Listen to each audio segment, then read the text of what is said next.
42 bab. Qaranglar, men qo'llagan, men tanlagan, men yoqtirgan xizmatkorimga. Men o'zimning ruhini uningga ato qildim. U barliq xalqlarga adolatni yetkizdi. U davron solmaydi yoki ko'chalarda yuqori ovozda so'zlab yurmaydi. U zaxmlangan qo'mushni sundirvatmaydi. Pilildab ojiz yinib turgan chiroqni o'chirvatmaydi. U cho'qim adolatni yo'lga qo'ydi. U yer yuzida adolatni o'rnatguncha umidsizlanmaydi, tushkunlashmaydi. Hatto dengiz bo'yidagi xalqlarmu uning ta'lim berishini taqozolik bilan kutidi. Osmonni yaratgan va uni yoygan, zemin va uning ichidagi barliq mavjudiyatlarni obridi qilgan, insonlarga nafas ato qilib, hayotlik bergan Parvardigorimiz Xudo o'zi tanlagan xizmatkoriga mundoq deydi. Men Parvardigor, haqqoniyliqim ayon bo'lsin deb seni tanladim. Men qo'lingni tutib seni qo'g'dayman. Men seni Isroillarga ahdimni amalga oshirish uchun avatman. Men seni barliq allarni yo'ritadigan nur qilaman. Sen amolarning ko'zini ochsan. Sen zindonlardan kishilarni ozod qilasan. Qorong'ulikqa solangan kishilarni erkinlikka erishtirsan. Men Yahveh turman. Bu mening nomimdir. Menga tegishli bo'lgan ulug'likni boshqa hech qanday biri bilan o'rtoqlashmayman. Men butlarning menga o'xshash matiyalinishiga yo'l qo'ymayman. Qaranglar, mening burunqi beshoratlarimning hammasi yuz berdi. Endi men sizlarga yuz beradigan ishlarni oldin aytaman. Shu ishlar yuz berishdan burun beshorat beraman. Parvardigorga beg'ishlab, yangi naqsha aytinglar. Dengizchilar va dengizda yashaydigan jonivorlar, dengiz bo'yida yashayotgan xalqlar, naqsha aytinglar. Hamma yerda matiyalar yangrasin. Cho'ldagi shaharlarda yashaydigan xalqlar, jarangliq ovozda shukr hamdu sana o'qinglar.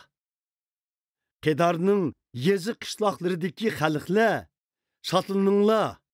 Salo xalqi xushallik bilan naqsha o'qinglar. Matiyalar tog' cho'qqilaridan yangrasin. Ular Parvardigorni ulug'lasin. Dengiz bo'yida yashayotgan xalqlar matiyalarni o'qisin.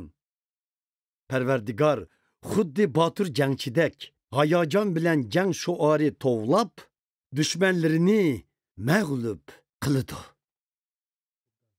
Parvardigor mundoq deydi. Men uzun mezgil sukut qildim. Jim tudim. O'zimni tutib oldim.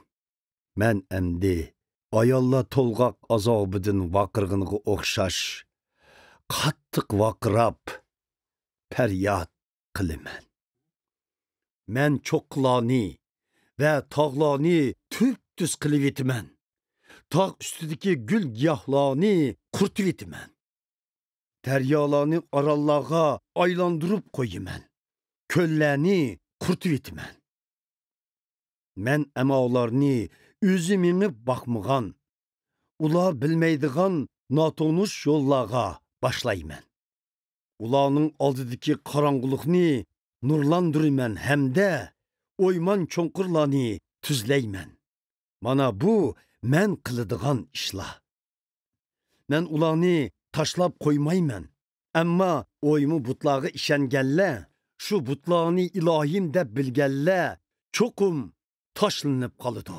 Qattiq nomusda qoladi. Parvardigor mundoq deydi. Hey goslar, anglanglar. Ey emalar, ko'ringlar. Kimmi mening xizmatkorimdek ema? Kimmi men evetgan elchidek g'oz? Kimmi men tolg'an xalqimdek qarg'u? Hech kimmi mening xizmatkorimdek qarg'u emas. Sizlar nurg'un ishlarni ko'rib turibmi, uni bilmadinglar. Quloqlaringlar ochiq turib, hech nimani anglamadinglar. Parvardigor haqqoniy bo'lganligi uchun u o'zining sharafli ta'limlarini ulug'lagan edi. Ammo bu bo'ysunmas xalq talon-taroj qilinadi. Tuzoqlarga tushidi. Zindonlarga qamiladi.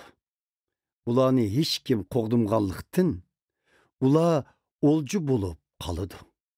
Bu o'ljularni qo'yib deydigan hech kim chiqmaydi. Qaranglarda kim bu ishlarni zehn qo'yib anglaydi? Kim buningdan keyin bundaq ibratlik ishlarni diqqat bilan anglaydi? Kim İsraillar Yaqub avlodlarining talon-taroj qilishiga yo'l qo'ydi? Parvardigor yo'l qo'ydi. Biz Parvardigorning oldida gunohkor bo'ldik emasmi? Biz uning yo'lini tutmadik. Uning ta'limlariga bo'ysunmadik. Shunga u bizga qattiq g'azab yog'dirdi. Lashkarlarimizni jangda mag'lub qildi. Biz o't ichida qolgandimu, hech nimani tushunmadik. Biz ko'yayotgandimu, buning gunohning oqibati ekanligini o'ylabmi qo'ymadik.